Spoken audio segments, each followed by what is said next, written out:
don't know about you, but April flew by so freaking fast for me.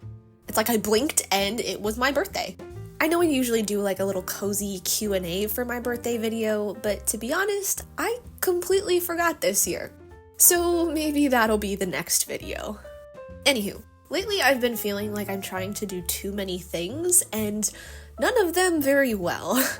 I'm trying to paint new illustrations, launch my workbook, be a good content creator, teach on Patreon, try plein air painting, and also be a productive member of my family, maintain solid friendships, and get some amount of daily movement, and not get sick in the process. And speaking of sick, I have a cold right now, so I'm sorry for the audio. I do have tea and cough drops on hand, so we'll get through this. Anywho, it's been a bit much, and I don't want to just half-tush things, you know? I want to put solid effort into the things I'm doing, but I'm not a perfect person, and I'm never going to be able to do all the things I want to do to the level I want to do them. And trying to do all the things to the same degree of effort is a recipe for gourmet chaos. So by taking a look at my priorities, adjusting the ones that need a tune-up, and removing the ones that either just aren't in line with the life I want to have or are not as important as the other priorities, I'm hoping to get back on track with a more enjoyable and sustainable routine. These are not in any particular order, this is just how I wrote them down. Number 1, my relationships, aka friends and family. I have been so busy with trying to grow my art business in a not very systematic way, which we'll get to in a little bit, but all that busyness has taken more time and attention away from my relationships, and I'm not really okay with that. I haven't really been intentional about spending time with the people I care about, whether that's in person, over FaceTime, sending a homing pigeon, writing a letter, and even when I have spent time with them, they haven't really been getting my full attention. I talk a lot about me and what I'm doing rather than truly listening to their stories and seeing how they're doing. I think self-centeredness is always something I've struggled with, and it's not a quality I want to see in myself. It's definitely gotten more out of hand lately, and I want to take action against that. So what does it look like in practice to prioritize my relationships? First of all, I want to make the time every week to FaceTime my best friend. Truly, she is one of the most incredible people I have ever had the pleasure of knowing, and I absolutely love to hear about what's going on in her life.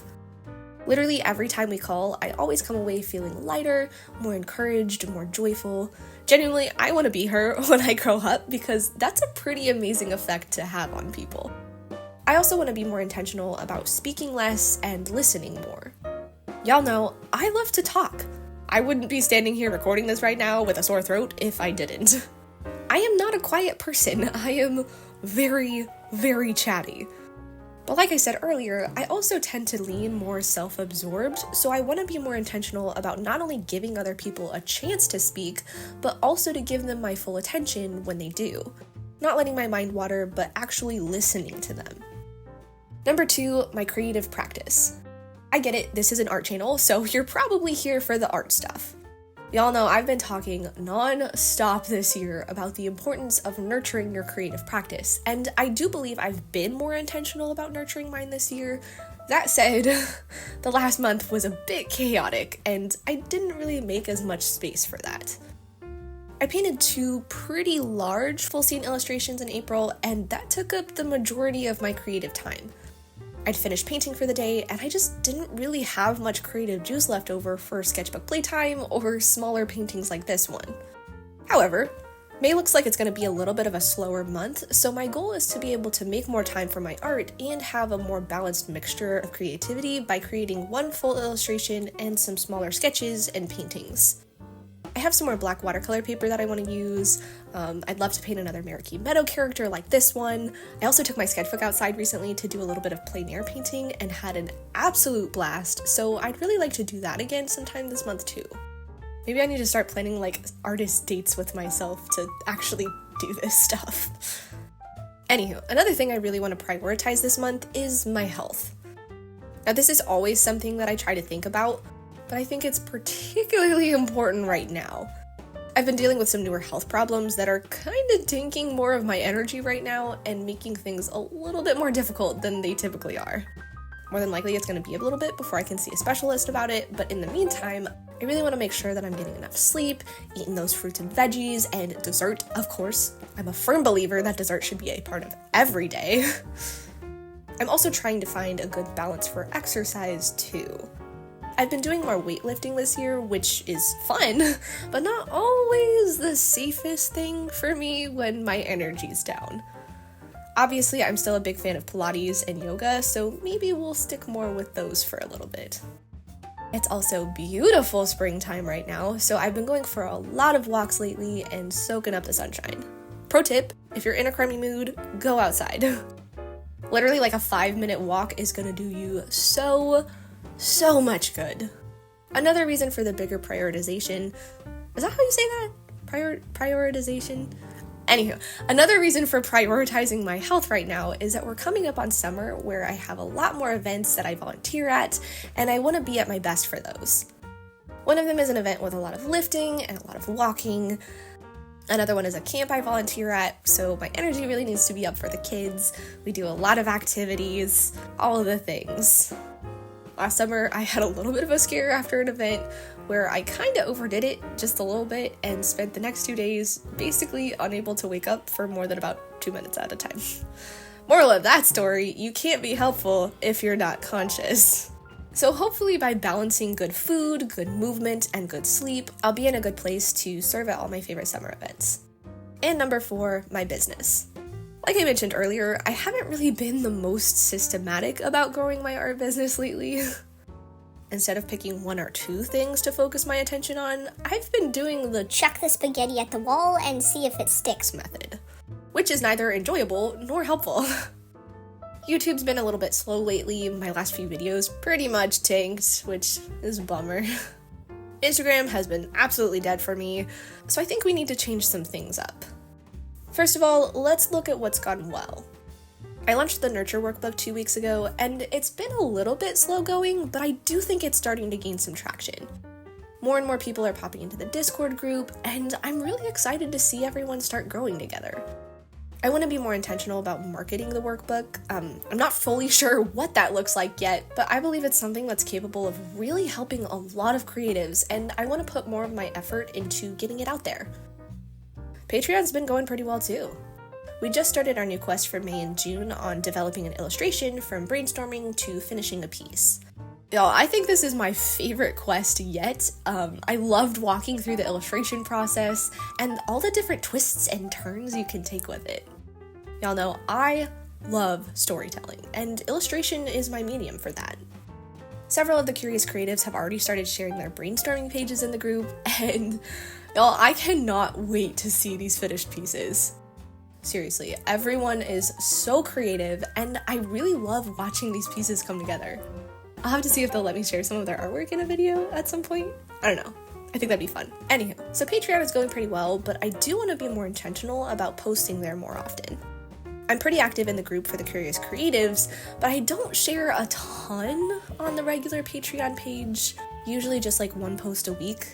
But I'd love to start posting more work in progress pictures. Which brings me to social media as a whole.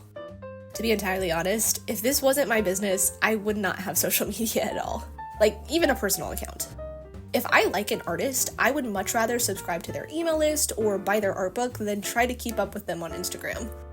Instagram refuses to show me anyone I actually want to see, and also refuses to show my own work to anyone who follows me. There was a comment the other day on one of my reels that actually somewhat did okay, and it said something like, "Wow, you have such a large following on Instagram. That must be great for your business." And I'm like, no. Of the supposed 112,000 people following me, about 100 of them actually get shown my art. So I'm trying to figure out whether to give up on Instagram entirely or just post whatever I want, whenever I want, without really reading too much into it. I want to be able to just share a work in progress shot of a new painting without having to carefully edit my photo, spend 20 minutes writing a clever caption, and sit by my phone to immediately respond to comments because apparently the initial engagement is oh so crucial. I don't know, I think I'm just ranting a little bit at this point, but I do think social media has eaten up more of my time and effort than it really should. In terms of actually running my shop, only a handful of orders come from Instagram. The majority of people go to my shop from YouTube. Not that making money is the be-all end-all, but it is somewhat important for running a business. And if I'm putting so much time and effort into a platform like Instagram that isn't really doing anything to benefit my business and also kind of kills my mood, then maybe it's not something I should be prioritizing. I want to be more intentional about actually connecting with people. And I feel like that really happens here on YouTube, on Patreon, and in my email newsletters. It's slower paced, it's more personal, and it feels like we're just sitting and hanging out versus me throwing a photo at your face and praying you give it a little Instagram heart. Anywho, I'm really starting to lose my voice now, so let's chat just a little bit about this guy before we sign out. Meet Monsieur Wombat. He and his pal Monsieur Pear are party planners by trade and part-time silly solvers of mystery in the Meraki Meadow. Wombat is the king of balloon animals, he never goes anywhere without a handkerchief to match his bow tie, and his favorite baked treat from the pies and pastries shop is the classic glazed donut. All credit for the names of the sleuthing duo goes to my sister. She very randomly texted me one day, and I quote, Okay, I have an idea for a pair of characters. Monsieurs Wombat and Pear. Don't ask me any more details, I don't have them. So these little guys are my sister's contribution to the Meraki Meadow. I haven't gotten to designing Monsieur Pear yet. I still haven't decided on what kind of animal he is. I was kind of thinking a muskrat, or maybe a duck. I don't know, I guess we'll find out. Anywho, I hope you enjoyed watching me paint Monsieur Wombat and chatting with me about reprioritizing a few things. I hope if you've been in the same boat I am, that this video encouraged you to take a step back and realign the big things in your life. I really believe it's important to take stock of what's going on and let go of the things that are pulling your attention in the wrong direction. Huge thank you to the Cozy Club and Curious Creatives over on Patreon for helping to support my art journey. And thank you for hanging out with me for this cozy little sketchbook session. If you'd like to see more of the Meraki Meadow characters, then head on over to watch this video where we explore Miss Totter's Pies and Pastries shop. Thanks again for watching, and I'll see you soon. Bye guys!